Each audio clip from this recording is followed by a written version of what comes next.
मैं आप लोगों को अपनी कहानी सुनाने जा रही हूँ, जिसको सुनकर शायद आपकी भी आंखों में आंसू आ जाए। मैं 18 साल की थी जब मेरे माता पिता को मेरी शादी की फिक्र हो गई, जबकि अभी तक मैंने अपनी पढ़ाई भी पूरी नहीं की थी। अभी तो मैं सिर्फ हाई स्कूल ही कर रही थी। मैं गाजियाबाद में रहती थी। हमारा कोई रिश्तेदार नहीं था, क्योंकि मेरी माँ की शादी गांव में हुई थी। मेरे माता पिता के रिश्तेदार वहीं पर रहते थे। काफ़ी सालों पहले ही मेरे पिता अपना गांव छोड़कर गाजियाबाद आ गए थे, क्योंकि मेरी माँ को गांव में रहने की आदत नहीं थी। मेरी माँ का मायका दिल्ली के आसपास का ही था और उनकी शादी गांव में हो गई थी, इसलिए मेरी माँ का दिल गांव में नहीं लगता था। मेरे पैदा होते ही उन्होंने गांव छोड़ दिया था। मेरे पिता गाजियाबाद में एक फैक्ट्री में मजदूरी किया करते थे। पिताजी की कमाई से बहुत ज़्यादा पैसे तो नहीं आते थे, लेकिन जितने भी आते थे हमारा घर का गुजारा अच्छे से हो जाता था। मैं अपने माता पिता की इकलौती औलाद थी। जैसे जैसे मैं बड़ी होने लगी तो मेरी माँ पिताजी से रोज़ कहती कि तुम्हारी फैक्ट्री वाली नौकरी की कमाई से अब घर नहीं चलता, तुम कोई और काम देख लो। तो उस पर मेरे पिताजी कहते कि अब इसके अलावा मुझसे इस उम्र में कुछ नहीं होता। तब जवानी थी और शरीर में जान थी। तब तुम्हारे कहने पर गांव की ज़मीन बेचकर मैं गाजियाबाद आकर रहने लगा था। अब गांव भी नहीं जा सकता, वहाँ पर क्या काम करूँगा। इसी बात को लेकर इन दोनों में हर रोज़ लड़ाई झगड़ा होता रहता था। माँ और पिताजी को इस तरह से लड़ता हुआ देखकर मेरा दिल पढ़ाई से भी हटता जा रहा था। पिताजी के अलावा घर में कोई और कमाने वाला नहीं था। मेरे पिताजी बेचारे अकेले ही इतनी मेहनत किया करते थे। मेरा दिल चाहता था कि मैं अपने पिता की मदद करूं, लेकिन जब भी मैं कोई काम करने का कहती, माँ मुझे सिर्फ इनकार कर देती कि बस अब मुझे तुम्हारी शादी करनी है। मुझे अपने पिता की बूढ़ी हड्डियों पर बहुत तरस आता था। मेरा दिल चाहता था कि मैं अपने पिता की किसी भी प्रकार की मदद कर सकूं, लेकिन माँ के आगे हमेशा ही मजबूर हो जाती थी।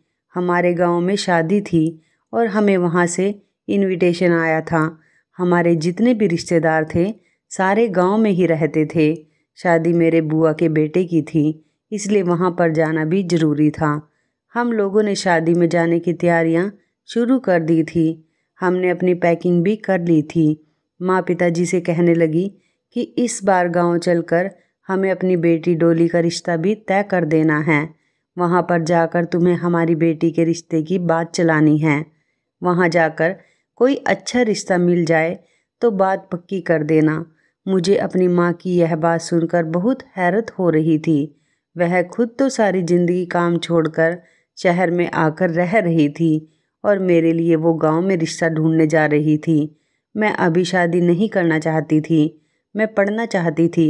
मैं चाहती थी कि मैं अपने पिता की परेशानियों को ख़त्म कर सकूं और कुछ बनकर हमारी ज़िंदगियों को आसान बना सकूं। मेरे पिता भी इस बात के लिए राज़ी हो गए थे। मैं शर्म की वजह से पिताजी के सामने तो कुछ नहीं बोल पाई थी, लेकिन पिताजी के जाते ही मैंने माँ को साफ साफ कह दिया कि मैं मर जाऊंगी, लेकिन गांव में शादी नहीं करूंगी और तुम गांव में जाकर मेरे रिश्ते की बिल्कुल भी कोई बात मत करना। ऐसा ना हो कि बाद में आपको बेइज्जती का सामना करना पड़े। मैं यहाँ शहर में रहकर पढ़ लिख कर नौकरी करना चाहती हूँ और अपने पिता का सहारा बनना चाहती हूँ। मुझे अभी शादी की कोई जल्दी नहीं थी। 2 दिन बाद जब हम गांव चले गए तो वहाँ जाने के बाद जब शादी निपट गई तो मेरे पिताजी ने अपने पड़ोस में रहने वाले मेरे पिताजी के दोस्त के बेटे के साथ ही मेरा रिश्ता तय कर दिया और वहाँ सब लोगों को ये खबर दे दी कि उन्होंने रिश्ता पक्का कर दिया है। मैंने लड़के को देखा तक नहीं था। शादी वाले घर में मौजूद औरतें बार बार मुझे देख रही थी। ये सब मुझे बहुत अजीब लग रहा था और बहुत बुरा भी लग रहा था। फिर एक औरत कहने लगी कि ये मनीष की होने वाली पत्नी है। मुझे कुछ समझ नहीं आ रहा था। मैंने अकेले में अपनी माँ से बात की तो उन्होंने भी कहा कि तुम्हारा रिश्ता पक्का हो गया है, अब ज़्यादा बोलने की कोई ज़रूरत नहीं है। मुझे अपनी माँ की बात पर बहुत ज़्यादा गुस्सा आया था और मैं कमरे में जाकर खूब रोई थी कि मुझे अभी शादी नहीं करनी, लेकिन मेरे माता पिता तो ज़बरदस्ती मेरी शादी करवाना चाह रहे थे। किसी ने मेरी एक ना सुनी। गांव में मेरा बिल्कुल भी दिल नहीं लगता था। मैं जितने भी दिन यहाँ पर रही उदास ही रही थी। अपने पिता के सामने बोलने की तो मेरी हिम्मत ही नहीं थी, इसलिए ना चाहते हुए भी इस रिश्ते को मानना पड़ा था। लेकिन वो लड़का कौन है, कैसा है, यह मेरा जानना इतना ज़रूरी नहीं था, क्योंकि मुझे शादी में कोई इंटरेस्ट नहीं था। मेरे घर वाले ज़बरदस्ती मेरी शादी करवा रहे थे। मेरे बुआ के बेटे की शादी ख़त्म हो गई तो हम लोग वापस अपने घर आ गए थे। यहाँ पर हर रोज़ मेरी माँ पिताजी से मेरी शादी के इंतज़ाम के बारे में कहती रहती थी। ये बातें सुनकर मेरे पिता परेशान हो जाते थे और उनके चेहरे पर परेशानी भरे एक्सप्रेशन देखकर मेरा दिल बहुत दुखता था। मेरे पिता गरीब थे और मेहनत मजदूरी करके घर का खर्च चलाते थे, लेकिन फिर भी ना जाने क्यों उन दोनों को मेरी शादी कितनी जल्दी पड़ी थी। मेरे पिता की कमाई से कुछ भी नहीं जुड़ पा रहा था, तो इसलिए वो दिन ब दिन और ज़्यादा परेशान रहने लगे थे। एक दिन मेरे पिता ने माँ को बताया कि उनके कुछ दोस्त विदेश पैसा कमाने के लिए जा रहे हैं, क्यों ना मैं भी उनके साथ विदेश चला जाऊं और वहां जाकर मैं तुम लोगों को पैसे भेजता रहूँगा। तुम मेरी बेटी का दहेज जोड़ लेना। मैंने जब पिताजी की यह बात सुनी तो मैंने फ़ौरन ही उनको विदेश जाने के लिए मना कर दिया कि पिताजी को इस उम्र में किसी की भी खातिर बाहर जाने की कोई ज़रूरत नहीं है। अगर वो लोग मुझे एक्सेप्ट करना चाहते हैं तो ऐसे ही करें। अगर दहेज लेकर शादी करना चाहते हैं तो मैं आप लोगों के घर में ही ठीक हूँ, मुझे नहीं जाना शादी करके। ये सुनकर माँ को गुस्सा आ गया और वो मुझसे कहने लगी कि तू कौन होती है बड़ों के बीच में बोलने वाली। पिताजी ने माँ को चुप कराया और मेरे करीब आकर मेरे सिर पर हाथ रखा और मुझे समझाने लगे कि बेटी की शादी करना तो हर माता पिता का फ़र्ज होता है, इसलिए माता पिता अपनी बेटी को ज़रूरत का सामान दहेज के रूप में देते हैं। तुम डरो मत और मेरी फ़िक्र मत करो, मैं 1-2 साल में वापस आ जाऊंगा। मेरे पिता ने मुझे चुप होने पर मजबूर कर दिया था, लेकिन मेरी माँ को पिताजी के विदेश जाने की बहुत खुशी थी, क्योंकि पिताजी वहाँ से बहुत सारे पैसे भेजने वाले थे। कुछ दिनों बाद ही पिताजी के विदेश जाने की तैयारी पूरी हो गई थी। गांव से भी कुछ लोग आए थे जो पिताजी के साथ विदेश जा रहे थे। सब लोग मिलकर विदेश के लिए रवाना हो गए थे। पिताजी को इतने दिनों के लिए जाता हुआ देखकर मेरी आंखों से आंसू नहीं रुक रहे थे। मैं अपने पिता से बहुत प्यार किया करती थी। कहते हैं ना कि बेटियां तो पिता की लाडली होती हैं, कुछ ऐसा ही मेरे साथ भी था। मैं अपने पिता की लाडली थी और इस दुनिया में सबसे ज़्यादा प्यार मैं अपने पिता से करती थी और वो भी मुझसे बहुत प्यार करते थे। लेकिन माँ को तो बस जल्दी थी कि पिताजी को हम किसी तरह से भी परेशान ना करें, ताकि वो बेफिक्र होकर यहाँ से जाए और उनके जाते ही हमारे अच्छे दिन शुरू हो जाएं। आखिरकार मेरी माँ की तमन्ना पूरी हो गई थी। पिताजी हम लोगों से दूर चले गए थे। पिताजी के जाने के बाद मेरी तो जैसे दुनिया ही वीरान हो गई थी। घर की सारी रौनक मेरे पिताजी से ही थी। मैं बहुत उदास रहने लगी थी। पिताजी के जाते ही माँ ने मेरा कॉलेज जाना भी छुड़ा दिया था और कहती थी कि अब बस बहुत हो गई पढ़ाई, अब तो मैं तुम्हारी शादी की तैयारियां शुरू करना चाहती हूँ।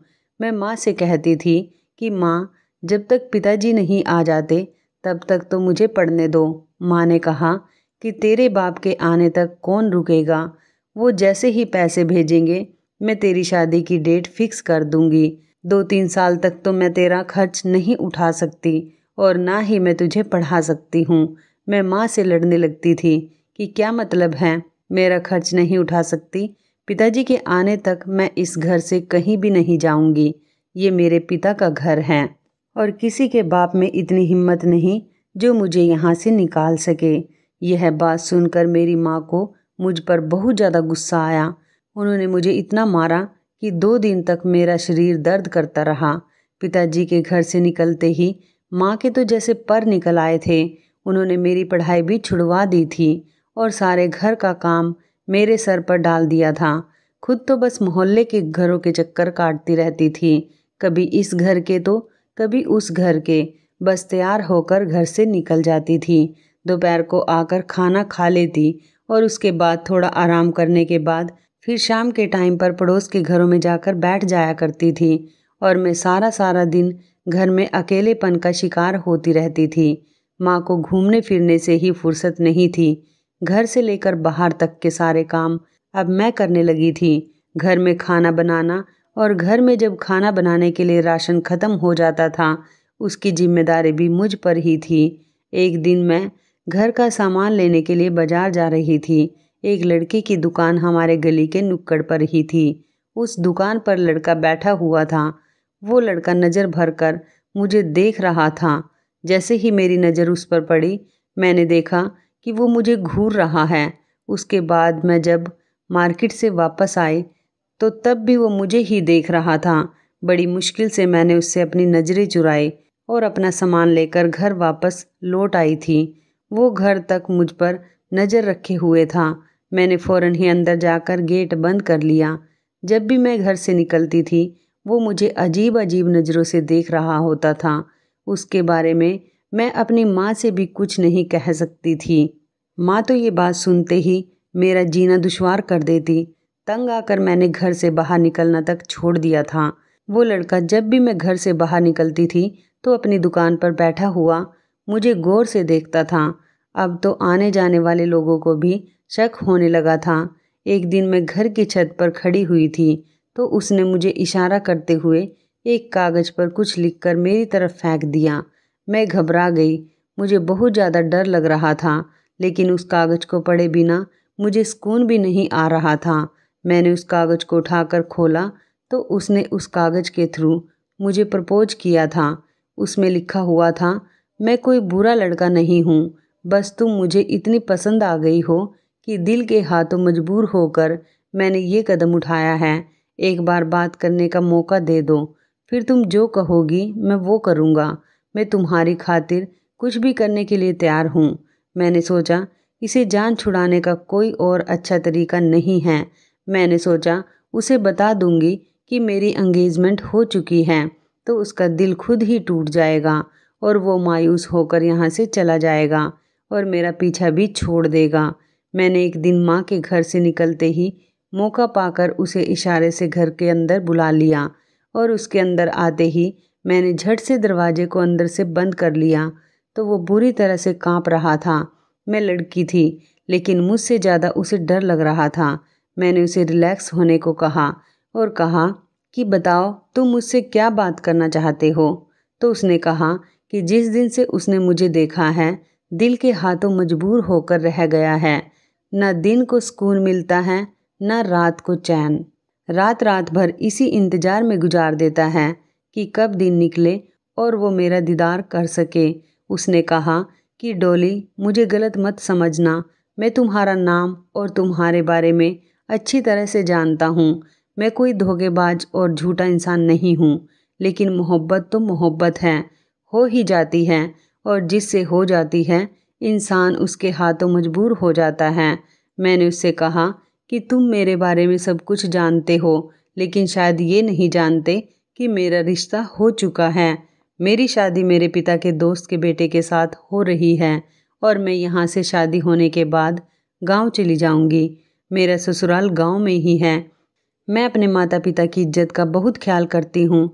तुम्हें किसी के सहारे पर नहीं रखना चाहती ताकि मैं तुमसे किसी तरह का झूठ बोलूँ और कुछ दिन के लिए तुमसे रिलेशनशिप बनाकर मैं तुम्हें धोखा नहीं देना चाहती। ये सब सुनकर वो थोड़ा सैड हो गया था, लेकिन मेरा सच बोलने से वो बहुत ज़्यादा खुश हुआ था। उसने बताया कि ये नुक्कड़ वाली दुकान उसके पिता की है। कभी कभी वो उस दुकान पर बैठ जाता है और वहीं उसका घर भी है। उसने बताया कि मेरे परिवार में मैं और सिर्फ मेरे पिता हैं। हम दोनों इसी दुकान से अपना गुजर बसर करते हैं, लेकिन हम दोनों की ज़िंदगी बहुत अच्छी गुजर रही है। मेरी शादी हो जाएगी तो शायद घर में कोई औरत आ जाएगी। मेरी माँ काफ़ी सालों पहले गुजर चुकी है और मेरी बहन की शादी भी 2 साल पहले ही हो गई। उसने कहा कि ज़िंदगी में अगर कभी भी कोई काम या कोई ज़रूरत हो तो तुम मुझे ज़रूर याद करना। भले ही तुम मेरी किस्मत में तो नहीं हो, लेकिन मेरे दिल में हमेशा रहोगी। मैंने उसकी फीलिंग्स की कदर की और वो बेचारा थोड़ी देर के बाद मेरे घर से खुद ही चला गया था। हम दोनों के बीच बहुत रिस्पेक्ट के साथ बात हुई थी। वो मुझे आम लड़कों से बिल्कुल अलग लगा था। मैं जब उसे गली में खड़ा हुआ देखती थी तो समझती थी कि वो कोई आवारा या फिर लोफर टाइप का लड़का होगा जो मेरे पीछे पड़ा हुआ है। लेकिन उसके साथ बात करके मुझे एहसास हुआ था कि सच में मुझसे कोई इतनी मोहब्बत भी कर सकता है। ये सब सोचकर मेरी भी आंखें भर आई थी और जब जाते टाइम वो मुझे गुड बाय बोल कर गया तो मैंने उसकी आंखों में भी आंसू देखे थे। वो मुझे सच्चे दिल से चाहने वाला इंसान लगा था और इतने अच्छे इंसान को गंवाने का मुझे बहुत दुख हुआ था। इसके बाद भी जब मैं घर से किसी काम के लिए निकलती थी तो वो मुझे अपनी दुकान पर बैठा हुआ दिख जाता था। उसके दुकान के आगे से निकलते हुए मुझे भी अपनी आंखों पर काबू करना नहीं आता था। मैं किसी न किसी बहाने उसे निगाह उठाकर देख ही लेती थी। जब मैं उसे देखती थी तो वो मेरे दिल की गहराइयों तक उतर जाता था। वो बहुत ही अच्छा लड़का था और शरीफ था। उस दिन के बाद उसने कभी मुझे तंग नहीं किया था और ना ही कभी उस दिन के बाद उसने मुझसे दोबारा बात करने की कोशिश की थी। बस कभी कभी हम दोनों की नज़रें एक दूसरे की नज़रों से मिल जाया करती थी। जाने अनजाने मुझे भी पता नहीं चला कि कब मैं उसको पसंद करने लगी थी और मेरे दिल में भी उसके लिए मोहब्बत जागने लगी थी। लेकिन पिता की इज्जत की खातिर मैंने अपनी फीलिंग्स पर कंट्रोल किया। मुझे सिर्फ़ और सिर्फ अपने पिता की इज्जत की परवाह थी। मेरे पिता दूसरे देश में मेरे लिए मेहनत कर रहे थे। मैं उनकी इज्जत पर कैसे आँच जाने दे सकती थी। इसलिए मैंने अपने दिल को संभाल लिया था कि वो मुझे कितना भी चाहता हो और अच्छा लगता हो, लेकिन मेरी किस्मत मेरे पिता के फैसले की मोहताज है। फिर कभी मेरी ना उससे बात हुई और ना ही ज़्यादा मैंने जान पहचान बढ़ाई। बस आंखों ही आंखों में आंखों की ज़रूरत पूरी होती रही। इसी तरह से आगे 4 महीने तक ऐसा ही चलता रहा और 4 महीने बाद पिताजी ने विदेश से काफ़ी सारा सामान और मेरे दहेज के लिए काफ़ी सारे पैसे भी भेज दिए थे। मेरी माँ ने अकेले ही मेरी शादी करने का फ़ैसला कर लिया था और मेरी ससुराल में कह दिया था कि वो लोग कुछ लोगों को लेकर मेरे घर बारात लेकर आ जाए। मैंने अपनी माँ को शादी करने के लिए बहुत रोका कि पिताजी के आने से पहले मुझ पर ये जुर्म मत करो, मुझे अपने माता पिता के आशीर्वाद के साथ विदा होना है। लेकिन मेरी माँ ने मेरी एक ना सुनी। कुछ दिन बाद गांव से कुछ लोग आकर शादी की डेट फिक्स करके चले गए। मैंने अभी तक लड़की की फ़ोटो तक नहीं देखी थी और दिन रात मैं रोती रहती थी। माँ ने पिताजी से कहकर अपना फ़ैसला ज़बरदस्ती मनवा लिया। पिताजी ने फ़ोन पर बात की और शादी के लिए राज़ी होने को कहा। पिताजी मुझसे कहने लगे, मेरा आशीर्वाद हमेशा मेरी बेटी के साथ रहेगा।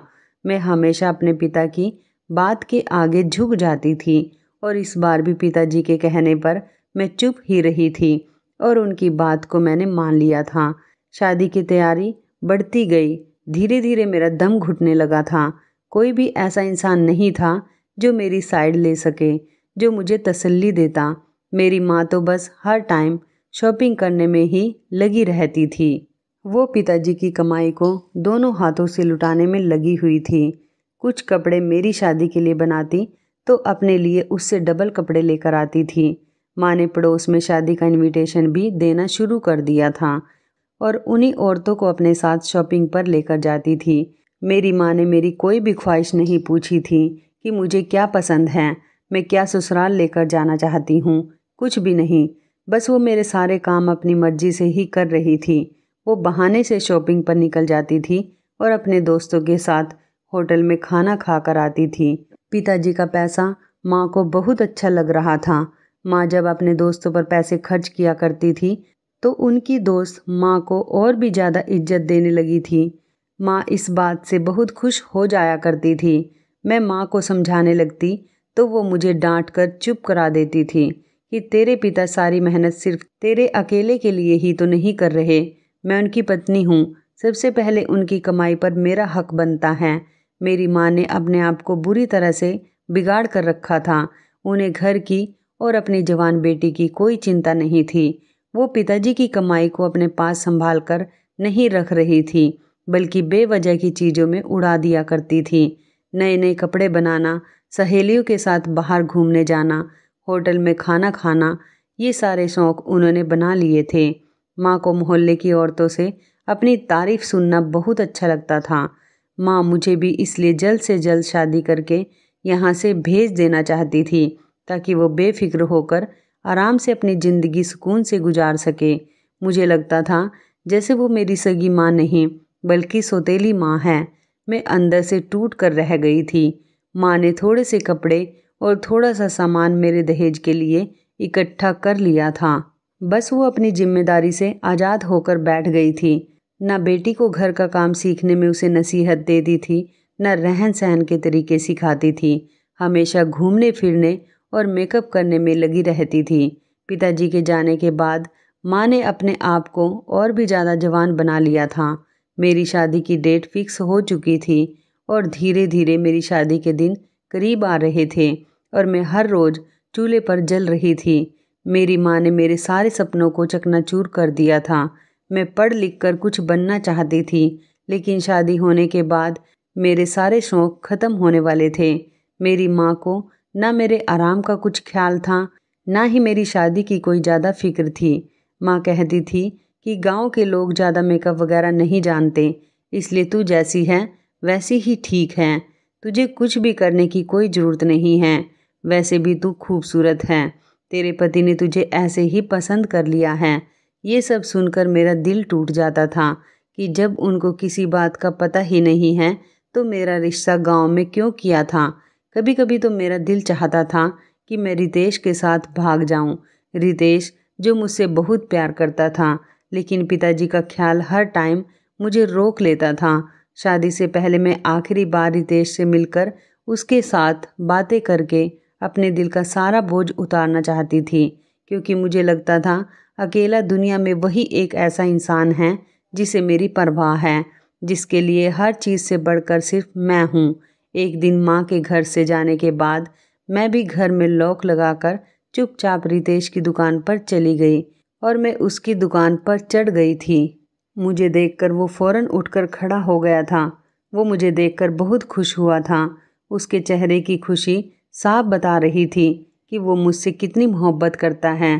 फिर मैंने एक लेटर उसे दे दिया। उसमें लिखा हुआ था कि कल दोपहर के 3 बजे मुझे लेने आ जाना। मैं तुमसे दूर अकेले में कुछ बातें करना चाहती हूँ। वो लेटर उसने बिना पढ़े अपनी जेब में डाल लिया था और मैं वापस अपने घर चली गई।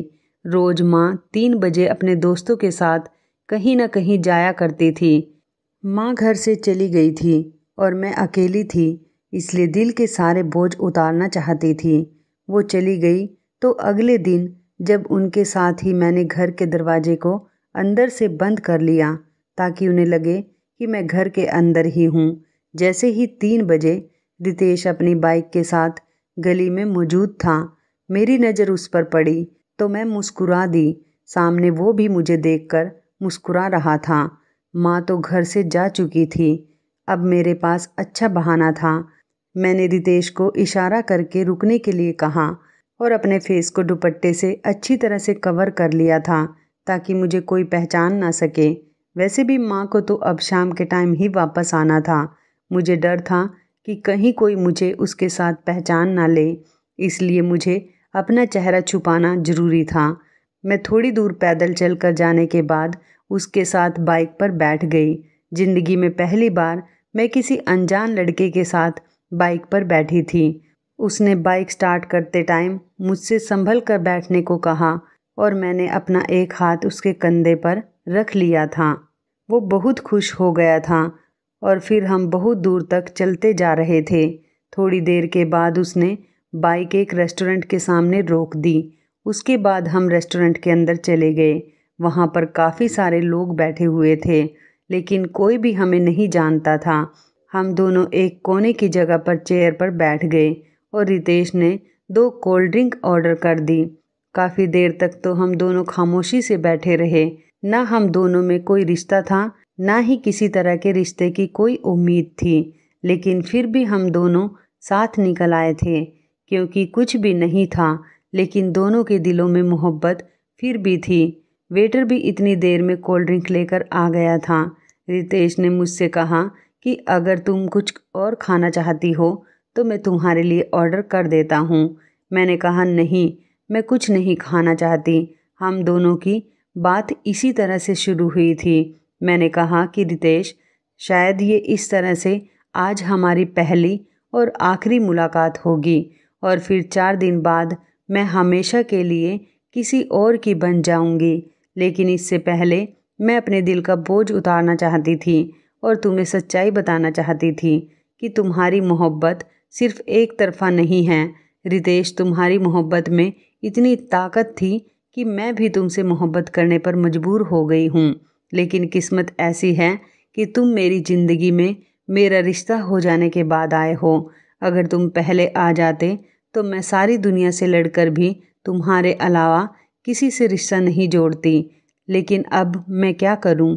मेरे पिताजी मेरी शादी की खातिर दूसरे देश में दिन रात मजदूरी कर रहे हैं। अब मैं कैसे उनकी सारी मेहनत बर्बाद करके उनको बेइज्जत कर दूं?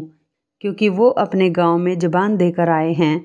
रितेश, जो मेरी बातें सुनकर बहुत बिखर कर रह गया था, उसे मुझसे मिलकर जितनी खुशी थी और मैंने उसे अपनी मोहब्बत का इजहार किया है, उसे उतना ही ज़्यादा दुख भी हुआ था कि वो मुझे हासिल नहीं कर सकता था। फिर भी वो बेचारा अपने आप को बड़ी मुश्किल से संभाल रहा था और मुझे तसल्ली दे रहा था कि दुनिया में हर कोई अपनी मोहब्बत को हासिल नहीं कर सकता। बस हम दोनों के लिए इतना ही काफ़ी होना चाहिए कि हमने मोहब्बत कर ली। ये बात सुनकर मैं टूट कर रोने लगी थी। वो मुझे चुप करने की 1000 कोशिशें करता रहा और फिर खुद भी रो पड़ा था।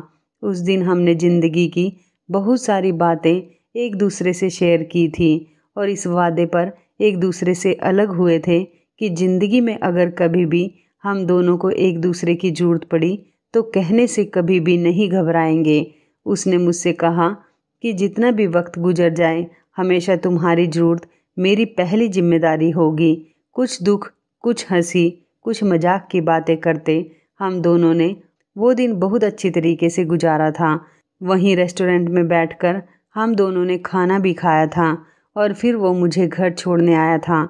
मेरा बहुत मन कर रहा था कि एक बार वो फिर से अंदर आ जाए, लेकिन इस बार वो नहीं माना था और मुझे छोड़कर ही चला गया था। मैं बस आज के दिन की खूबसूरत यादें दिल में लेकर वापस आ गई थी और शादी की तैयारी पूरी हो चुकी थी। देखते ही देखते शादी का दिन भी आ गया था। मेरी बारात आई और मेरी शादी हो गई। मैंने पहली बार अपने होने वाले पति को अपनी शादी वाले दिन देखा था, जो अब मेरा पति बन चुका था। वो कोई ज़्यादा अच्छा नहीं था, बस नॉर्मल सी शक्ल वाला, गांव में रहने वाला ही लग रहा था। लेकिन अपने माँ बाप की पसंद के आगे मैंने हार मान ली थी। अब तो मेरी शादी हो चुकी थी। मैं किसी से क्या कह सकती थी? जिस तरह मेरे लिए ये सब नया नया था, इसी तरह वो भी कोई ख़ास मुझ पर ध्यान नहीं दे रहा था। बस दोनों के ही माता पिता का फैसला था, जो हम दोनों को मानना पड़ा था। मैं विदा होकर अपने माता पिता का घर छोड़कर चली गई। माँ तो अभी अपने कामों में ही बिजी थी। उन्हें मेरे जाने पर भी कोई ख़ास दुख नहीं हुआ था। पिताजी से मैंने वीडियो कॉल पर बात कर ली थी। वो भी वहाँ पर बहुत रो रहे थे। मैं दूल्हे के साथ गाड़ी में बैठी और सारे रास्ते रोती ही रही थी। उसने मुझे एक शब्द तसल्ली का भी नहीं बोला था। मेरी सास मुझे बार बार चुप कराई जा रही थी। गांव पहुंचकर मैंने अपने पिता के फैसले का मान रखते हुए पत्नी होने के सारे हक निभाए थे। घर और ससुराल के लोगों के साथ अच्छे तरीके से बर्ताव किया था।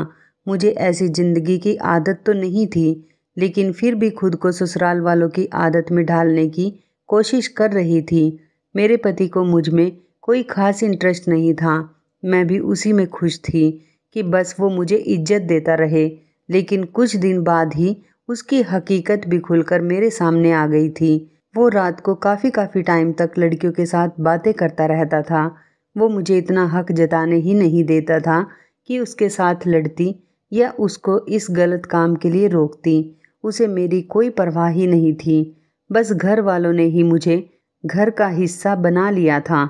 मैं अपने पति की शिकायत सास से करती तो वो मुझे यह कहकर तसल्ली दे देती कि आजकल हर लड़के का यही हाल है, बस तुम इज्जत के साथ इस घर में बनी रहो वो सारी लड़कियां तो टाइम पास के लिए है, असली घर की मालकिन तो तुम ही रहोगी। नई नई शादी है, पुरानी आदत तो धीरे धीरे ही जाएगी। मतलब उसके माता पिता को भी उसकी आदत का पता था। मेरी शादी को 4 महीने हो चुके थे और 4 महीने बाद ही मैं प्रेग्नेंट हो गई थी। सास तो मुझसे बहुत प्यार करती थी और जब से उन्हें पता चला था कि मैं प्रेग्नेंट हूँ, तब से उन्होंने मेरे हर नखरे उठाना शुरू कर दिया था। जब ये बात मेरी माँ को पता चली तो वो भी मुझसे मिलने के लिए मिठाई लेकर मुझे बधाइयाँ देने के लिए आई थी और जाते जाते कह कर गई थी, डिलीवरी के लिए अगर ये लोग तुमसे मायके आने के लिए कहें तो तुम खुद ही मना कर देना। कह देना वहाँ पर मेरी माँ अकेली है, यहाँ पर तो तुम्हारा पूरा ससुराल भरा हुआ है, हर कोई जिम्मेदारी उठाने वाला है। वहाँ कौन है जो तुम्हें संभालेगा। मैं अपनी माँ की बात को अच्छी तरह से समझ गई थी। उनका मतलब था कि वह मुझे मायके आने से रोक रही थी।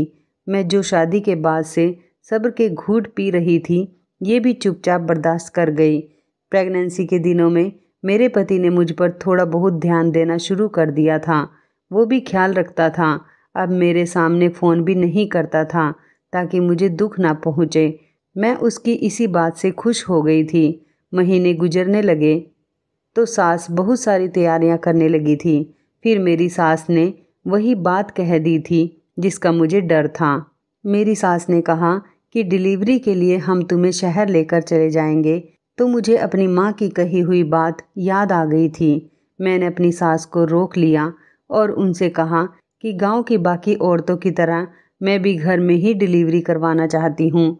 मेरी सास को मेरी इस बात पर बहुत हैरत हुई थी कि मेरी पहली बार डिलीवरी हो रही है, इसलिए उन्होंने मुझे अस्पताल जाने के लिए कहा था। उन्होंने मुझसे कहा था कि तुम्हें डर तो नहीं लगता। मैंने बस नहीं कहकर बात को ख़त्म कर दिया था। गांव में दाई से ही मेरा बच्चा पैदा हो गया था। मैंने एक प्यारे से बेटे को जन्म दिया था। बच्चे को जन्म देने के कुछ दिन बाद ही मैंने नोटिस किया कि मेरा पति दोबारा से फ़ोन पर बातें करता है, जैसे पहले किया करता था। वो रोज़ रोज़ किसी न किसी से फ़ोन पर बातें करता रहता था। जब मेरा बेटा पैदा हुआ था तो मेरी माँ कुछ दिन के लिए मेरे पास रहने के लिए आ गई थी। मैंने अपनी माँ को जब अपने पति के बारे में बताया तो उन्होंने मुझसे कहा कि तुम्हारा पति बहुत अच्छा इंसान है, उस पर शक मत किया करो और कभी भी इस शक की वजह से लड़कर मेरे घर पर मत आना। मैं तुम्हारी कोई शिकायत नहीं सुनना चाहती। अपना घर बसाओ और अपने परिवार में सुखी रहो। कुछ दिन रहने के बाद माँ ये कहकर चली गई कि मुझे गांव में रहने की आदत नहीं है। अब मेरा बेटा 6 महीने का हो गया तो मेरी सास ने मुझे दवाइयाँ खिलानी शुरू कर दी ताकि मैं दोबारा से प्रेग्नेंट हो जाऊं। पोता मिल जाने पर मेरी सास बहुत ज़्यादा खुश थी और चाहती थी कि जल्दी से उनको एक और पोता मिल जाए। पहले बच्चे को तो मैं ठीक से नहीं संभाल सकती थी और मैं कुछ ही महीनों बाद फिर से प्रेग्नेंट हो गई। मैं बहुत मुश्किल वक्त से गुजर रही थी। फिर अचानक एक पहाड़ मुझ पर टूट पड़ा जब पता चला कि मेरे पिता की विदेश में मौत हो चुकी है। ये दुख मेरे लिए नाकाबिले बर्दाश्त था। मैं जल्दी से ही अपने थोड़े बहुत कपड़े लेकर अपनी माँ के घर पहुँच गई। मुझे लगा इस टाइम पर मेरी माँ को मेरी ज़रूरत होगी। जब मैं अपने घर पहुँची तो माँ की हालत तो बिल्कुल ठीक थी। अगले दिन विदेश से मेरे पिता की डेड बॉडी आ गई थी। तब मैंने अपनी माँ को रोते हुए देखा था। मुझे भी कोई होश नहीं था। मेरे बेटे को मेरी सास ने ही संभाला हुआ था। 1-2 दिन के लिए वो भी हमारे घर पर ही रुक गई थी। चौथे दिन मेरी सास घर वापस चली गई। 9 महीने के बच्चे के साथ 3 महीने की प्रेगनेंसी बड़ा मुश्किल टाइम गुजर रहा था। पिताजी की मौत को 2 महीने हो गए थे, लेकिन मेरा पति मुझे लेने के लिए नहीं आया था। मैं खुद उससे ले जाने को कहती तो वो मुझे मना कर दिया करता था। कहता था कि बच्चे की डिलीवरी तक अपने मायके में ही रह लो। लेकिन इधर मेरी माँ ने मेरा जीना दुश्वार कर रखा था कि अब हमारे यहाँ कोई कमाने वाला नहीं है, अब जल्दी से वापस अपने घर चली जाओ। जैसे तैसे बर्दाश्त करके उन्होंने मेरे 9 महीने घर पर पूरे करवा दिए थे। डिलीवरी का टाइम आया तो दूसरी मेरी बेटी पैदा हुई थी। ससुराल में से कोई भी मेरी बेटी को देखने तक नहीं आया था। मैं दो दो बच्चों को एक साथ अपना दूध पिलाती थी। इसके अलावा और कोई चारा नहीं था। मेरे बेटे के लिए कोई दूध तक लेकर आने वाला नहीं था। माँ कहती कि इसके पिता से इसका खर्च मंगवाओ और मैं अपने पति से कहती तो वो कहता कि अभी यहाँ पर वापस मत आना, बेटी का ख्याल वही शहर में रहकर रख लो, कुछ दिन बाद आकर मैं खुद तुम्हें ले जाऊँगा। वो मुझे टालता जा रहा था, लेकिन अब मैं खुद ही अपने दोनों बच्चों को लेकर गांव चली गई। गांव जाकर देखा तो ये देखकर हैरान हो गई थी कि मेरे पति ने अपनी गर्लफ्रेंड से शादी कर ली थी और मेरे हाथ में तलाक के पेपर थमाकर कह दिया था कि इस घर में तुम्हारे लिए कोई जगह नहीं। मैं अपने दोनों बच्चों को लेकर वापस शहर आ गई थी। अब मेरे पास और कोई चारा ही नहीं बचा था। तलाकशुदा होकर मैं दोबारा अपनी माँ के पास वापस आ गई थी। मेरी माँ ने इधर खूब हंगामा कर दिया कि तेरी ही गलती होगी, तभी तो तेरे पति ने दूसरी शादी कर ली और तुझे अपने पति का घर नहीं छोड़ना चाहिए था और ना ही इधर रहने के लिए आना चाहिए था। जिस पिता की खातिर मैंने ये सब बर्दाश्त किया वो भी जिंदा नहीं रह सके। माँ से तो वैसे भी मुझे कोई उम्मीद नहीं थी।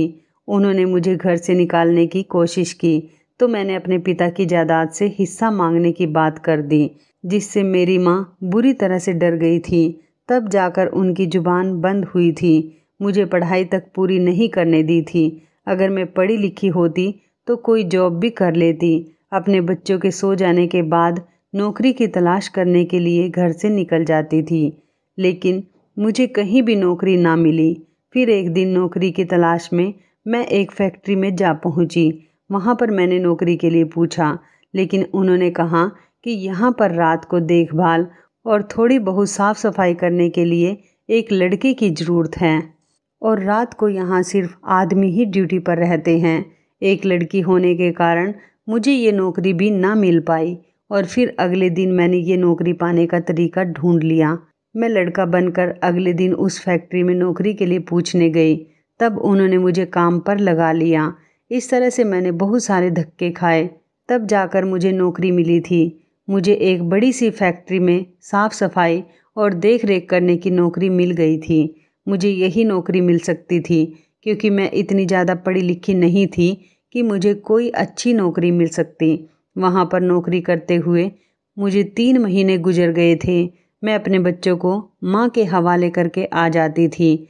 माँ मेरे बच्चों का कोई खास ध्यान तो नहीं रखती थी, लेकिन जब उनको पैसों का लालच हुआ तो वो मेरे बच्चों का ख्याल रखने लगी थी। मैंने अभी तक फैक्ट्री के मालिक को नहीं देखा था। एक दिन जब मैं मालिक के ऑफिस में सफाई करने गई तो ये देखकर हैरान रह गई कि कंपनी का मालिक और कोई नहीं बल्कि रितेश था। मैंने ऑफिस में रितेश की लगी हुई तस्वीर को देखा था। मुझे लगा कि शायद ये तस्वीर किसी ने ऐसे ही लगा दी होगी, लेकिन मुझे वहाँ के लोगों से पता लगा कि यही तो इस फैक्ट्री के मालिक हैं। अब मुझे रितेश से मिलने की बहुत चाहत होने लगी थी क्योंकि मैंने उसे 2 साल बाद फ़ोटो में देखा था। जैसे ही रितेश ऑफिस में आया तो मैं उसके सामने अपनी आंखों में आंसू लिए खड़ी हुई थी। रितेश भी मुझे अपने ऑफिस में देखकर हैरान रह गया था और मुझसे पूछा कि तुम यहाँ पर क्या कर रही हो। मैंने उसे बताया कि मैं तुम्हारी फैक्ट्री में 3 महीने से काम कर रही हूँ। रितेश ने कहा, लेकिन तुम यहाँ पर काम क्यों कर रही हो? मैंने उसको अपनी सारी कहानी बता दी कि शादी के बाद मेरे साथ क्या क्या हुआ था। ये सुनकर रितेश की आंखों में आंसू आ गए। वो मुझसे कहने लगा, मैं पिछले 3 महीने से काम के सिलसिले में शहर से बाहर गया हुआ था। अगर मुझे पता होता तुम मेरे ऑफिस में नौकरानी का काम कर रही हो तो मैं तुम्हें हरगिज़ ये काम करने नहीं देता। हमने तो वादा किया था ना कि हम एक दूसरे के मुश्किल वक्त में एक दूसरे का साथ देंगे। मेरे पिता का सपना था कि मैं अपने पैरों पर खड़ा हो सकूं। तुम्हारी शादी के बाद मेरे पिता की मृत्यु हो गई थी। उसके बाद मैंने अपने पिता के सपने को पूरा करने के लिए जी तोड़ मेहनत की।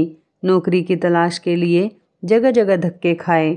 मेरी पढ़ाई तो पूरी हो चुकी थी। फिर उसके बाद मेरे मामा ने मेरा बहुत साथ दिया और आज देखो मैं इतना बड़ा बिजनेसमैन बन गया हूँ। मुझे तुम्हारी याद हमेशा आती थी, लेकिन मुझे यह नहीं पता था कि तुम मुझे इस तरह से मिलोगी। अब जब तुम्हारे पति ने तुम्हें तलाक दे दी है और मेरा भी इस दुनिया में कोई नहीं, तुम मेरी मोहब्बत हो, क्या तुम मुझसे शादी करना चाहोगी? मैं तुम्हें और तुम्हारे दोनों बच्चों को बहुत खुश रखूँगा। रितेश की यह बात सुनकर मेरी आंखों में आंसू आ गए थे। मैंने बिना कुछ सोचे समझे रितेश से शादी के लिए हाँ कर दी थी, क्योंकि मैं अब दोबारा से रितेश को खोना नहीं चाहती थी। मैंने अपनी माँ से पूछकर रितेश से शादी कर ली। रितेश एक बहुत अमीर इंसान होने के साथ साथ बहुत अच्छा इंसान भी है। रितेश ने मेरे दोनों बच्चों को एक्सेप्ट कर लिया और आज वो उनको सगे पिता की तरह प्यार करता है। आज मैं अपने पति रितेश के साथ बहुत ज़्यादा खुश हूँ। मेरी शादी के 2 महीने बाद मेरी माँ भी इस दुनिया से चल बसी थी। रितेश ने मेरा बहुत साथ दिया। मैं रितेश से बहुत प्यार करती हूँ। मैं अपनी ज़िंदगी में रितेश और अपने दोनों बच्चों के साथ बहुत ज़्यादा खुश हूँ। तो इस कहानी के बारे में आपकी क्या राय है? कमेंट करके ज़रूर बताइएगा। दोस्तों, आपको हमारी ये मज़ेदार कहानी कैसी लगी? आप हमें कमेंट बॉक्स में ज़रूर बताएं। यदि आपके पास भी ऐसी कोई प्यारी सी कहानी है या फिर ऐसी कोई कहानी जिससे कुछ शिक्षा मिले, तो आप हमारे साथ उसको ज़रूर शेयर करें। दोस्तों, यदि आपको हमारी ये वीडियो अच्छी लगे तो आप हमारी इस वीडियो को लाइक शेयर ज़रूर करें और ऐसी ही दिल को छू लेने वाली प्रेरणादायक कहानियाँ सुनने के लिए हमारे चैनल को भी सब्सक्राइब करें। यदि आप हमें फेसबुक पर देख रहे हैं तो आप हमारे फेसबुक पेज को लाइक और फॉलो ज़रूर करें। तो दोस्तों, फिर मिलते हैं ऐसी ही ज़बरदस्त कहानी या टिप्स के साथ नई वीडियो में। तब तक के लिए धन्यवाद। आप सभी अपना ख्याल रखना। आपका दिन शुभ व मंगलमय हो।